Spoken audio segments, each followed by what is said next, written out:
Welcome. I am currently in Nampa, Idaho, at MAF Mission Aviation Fellowship's headquarters, and I'm going to talk this morning about what MAF Learning Technologies has been doing and is continuing to do in the area of mobile ministry. So we have a goal of providing training and resources for life and ministry to isolated church leaders around the world. This has been a goal of MES since its inception about 10 years ago. And through our distinctives, which we've listed here, this is where we decided we're going to work in the space of training and technology in missions. We are a partnering organization. We're not folks who are church planters, folks who are curriculum writers. We are partners who help others who do those things achieve their goals. We have backgrounds in education, backgrounds in programming, technologies, and we use these skills and training to be a resource to other ministries to help them achieve their goals. We believe in teaching others how to fish rather than providing the resources directly to them. So if ministries come to us saying, can you help me put my courses online or help me put my courses on a mobile phone, we won't just do the project for them, but we will train folks how to do it, help them get started on a pilot, and then support them as they continue to move on. Other distinctives is that we really desire to work with local stakeholders, to work with local ministries, to empower the national pastors, national church leaders, and the ministries working with them, to enable them to build their own training. We believe that there's nobody that knows how to build training for Kenyans like a Kenyan. There's nobody who knows the priorities and the needs of the local church there better than the folks who are ministering there. Now, typically they will say, well, we don't have the training, we don't have the background, we don't have the time to do this. But with our other partners, we've been able to help folks get jump-started with some ideas and some content, giving them a bit of time then to think about how do we produce local applications of that content. So they don't have to start from scratch. Maybe they just have to fill out the examples, fill out the applications, localize those. And finally, we place a high emphasis on transformational ministry. We do not want to just export Western seminaries. We don't want to just export Bible knowledge, but we want to help give to the world training that is going to allow them to live lives that are pleasing to the Lord and to empower them to minister to the churches and those who don't know the Lord around them. So most people know of Mission Aviation Fellowship through the airplanes. And we've been doing this since World War II. We've been flying national pastors, ministry groups, doctors, aid supplies to the remotest regions of the world. How does a group like MAF end up with something like learning technologies? It's a big question. It's one we hear a lot. But it's also one of the simplest ways to explain what learning technologies is. Our pilots aren't national church planters. Our pilots aren't Bible translators, but they are they're missionaries which enable these national pastors, these doctors, these Bible translators to get to places they couldn't easily get before and to reach new audiences that they haven't been able to have access to before. In the same manner, MAF Learning Technologies uses distance education and technology to enable other ministries to reach audiences they've not been able to reach before, to enable ministries to be more effective and more efficient with their ministry, to help them improve the effectiveness of their training materials. So this, you see in this graphic, this is a wired world, and we have worked in this area, these types of countries and developing countries in the world, where there are internet cafes, where pastors can hike in and get access to online training, take part in classroom discussions by forums or email, and it's been a very powerful thing for them. It enables them to stay where they are serving, not have to leave and go to some other country or a big city somewhere for 2 years to receive training, to stop their ministry, uproot their family, try to figure out how they're going to pay for all that. And then 9 out of 10 of them don't go back home. So this has been helpful, but our hearts are to the folks who don't have the connection, to those who, so many more, who won't see an internet connection in a typical internet cafe or something near them anytime soon. How do we get training? How do we get resources? How do we provide God's Word to these people? So that's where we live and serve. In the area of educational consulting, this is the non-tech part. We have background in how people learn, how to build transformational learning, instructional strategies.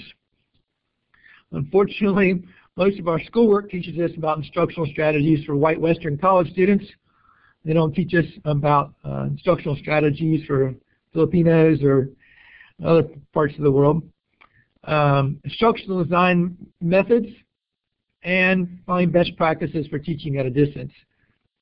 This is we might say, the soft side of the type of training and resourcing we provide to other ministries.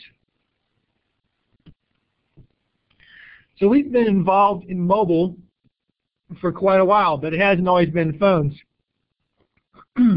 Because of the lack of solid internet connections, or they're too expensive in most of the parts of the world we work in, we've constantly looked for offline solutions. We built a tool called Distance Education Viewer, which enables folks to take good quality training materials, produce them easily, and deliver them off of CD or USB sticks as those came available.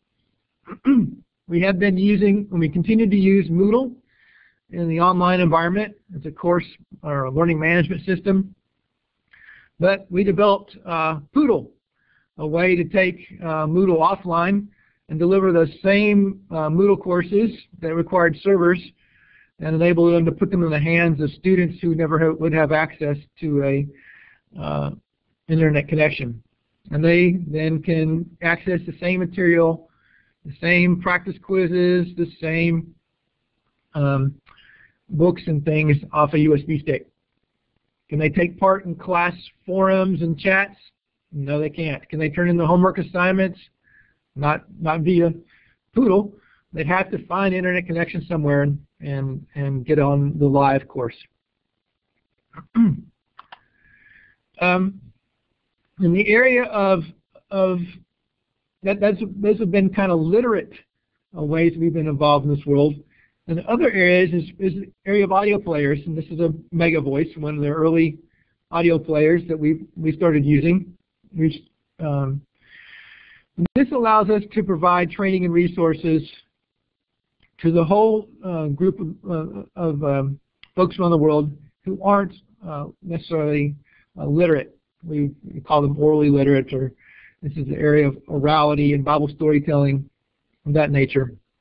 And that's where we got started, is in teaching folks how to teach using Bible stories. That's good for evangelism and beginning discipleship, but it becomes much more difficult then to say then how are we going to teach discipleship, how are we going to teach leadership, how are we going to teach age education, how are we going to teach whatever it is that the ministries we partner with want to teach. It has to move beyond simple Bible stories. So this is an area we've been working and really thinking and pondering about is what are good instructional strategies for mobile devices, particularly that are heavy in the audio. And this is what I'll be sharing in a workshop and also this morning. So it's audio players. So we've started with Bibles and Bible storing, and then beginning to put training materials in audio players. And digital libraries.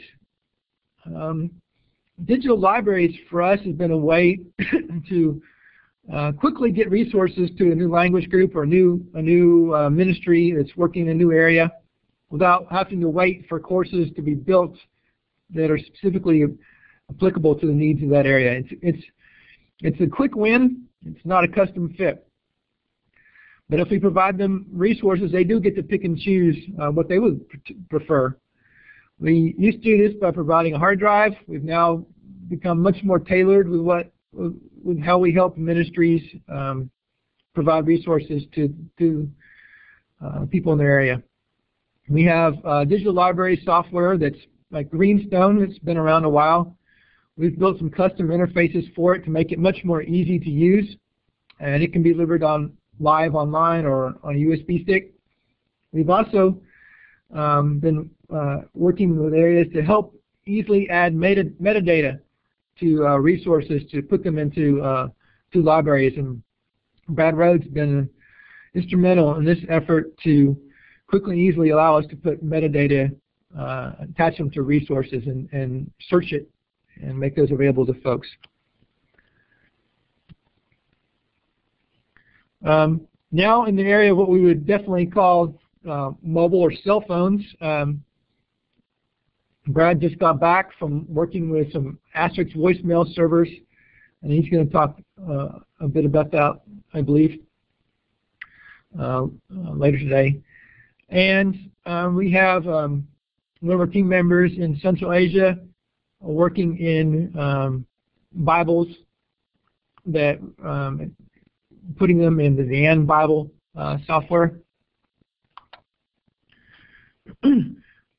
One of the areas we've been working with, because we see it as a least common denominator type of project, is in the area of SD cards, where it doesn't depend upon smartphones. We can use the existing base of phones that are out there for the most part.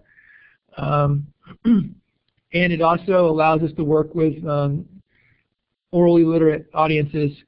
Is putting audio materials and pictures on SD cards. Again, I'll share more about this in another workshop. But we believe that we can produce high-quality training materials that are mostly oral-based with some reinforcement through pictures or graphics, and really accomplish what many training organizations want to accomplish. Get it into the hands, into the devices that people have, having to get grants to buy audio players or find a way to get them access to a computer, but using the technology they already own, know how to use, figuring out how to get them through Bluetooth or an SD card. The audio content, I think, is an area that we really see a future in. The other area we've been worked in for a while now, or have been dreaming about for a while now, is the ability to sync online and offline. Because we want people to be networked. We don't want people to be solely offline and stuck offline. We believe in helping to mentor folks and helping folks be part of a larger community. And so if we can come up with ways to allow them to be online and offline, that's great. Not realizing that they will be offline for large periods of time. We tried to reach this holy grail with our Poodle product that would allow folks to take Moodle courses offline, and then when they got access to connection, re-sync back up with the master Moodle course, and we never were able to do that. There are now some apps that are beginning to possibly do that with smartphones. The jury's still out with that. But we've been, our head of our tech team finally found a tool called CouchDB, and I'm sure Jay shared a bit with most of you about this last night. But it allowed us to already use some pre-built technologies that does the syncing between devices when they come back online to sync back up to the common database. And this allows us to begin to build applications for computers, for smartphones, to enable us to be able to build, starting with libraries, then moving into other applications such as forums, and finally maybe even a full-fledged course management system. They'll allow us to build these applications, share these applications, share the content with them with people. And so in a very brief example, we have a course facilitator, maybe in Europe, who's mentoring some students spread out in Asia, and he is able to put things up on his library. It's served through the internet, and eventually maybe even a course that's served through the library or served through the more full featured application. The folks in Asia can download the library application or whatever application we eventually develop, and they get the resources that are with it. As it gets updated, they get new resources in real time as the application itself gets updated. They get updates to the application. They can use those resources online, offline. They can sync a smartphone up with their computer and use the applications off the smartphone. And this is, again, where we really believe the future lies for us. I believe Jay would be a good one to ask in the break, in between sessions, more about this. We even see this being used in a little story Jay wrote on our blog by some of our pilots, possibly taking a netbook with them as they fly, as they land in locations, and they're met by students who are taking courses or pastors who are needing resources. The pilot just turns on his ad hoc wireless on his netbook, creates a little wireless zone there. Pastor comes up with a smartphone, syncs up in the wireless zone, and suddenly downloaded to his library on his smartphone are all the new resources that the pilot brought on his netbook this time. Maybe it's also updates to a course the pastor's been taking. He then goes back, works on those. Next time the pilot makes his mail run through, he's there, and this time not only is he downloading new things, but uploaded to the pilot's computer then is the assignments that the pastor has completed, some questions that he has for the course facilitator. Pilot finishes his run, goes back to the office, MAF hangar, hits the internet there, and immediately the database he had in his little netbook is synced up with the database of the course mentor, he gets all the homeworks from the student and the questions the student has, and you can see how this story continues.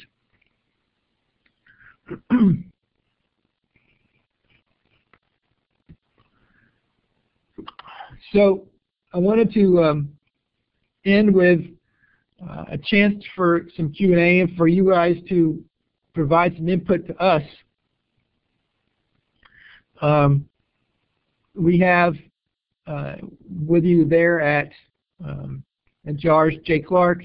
Online is Brad Rhodes and myself, Brian Ward. We're 3 out of about 40 MAF learning technologists around the world. And we all do work at the MAF U.S. headquarters in Nampa. But we want to hear what it is that you think we should be focusing on as we, what areas we need to grow in, what areas we need to focus on as we try to serve ministries like you, like the national ministries that you work with, and others around the world. What are areas that we need to be working on as well? Thank you.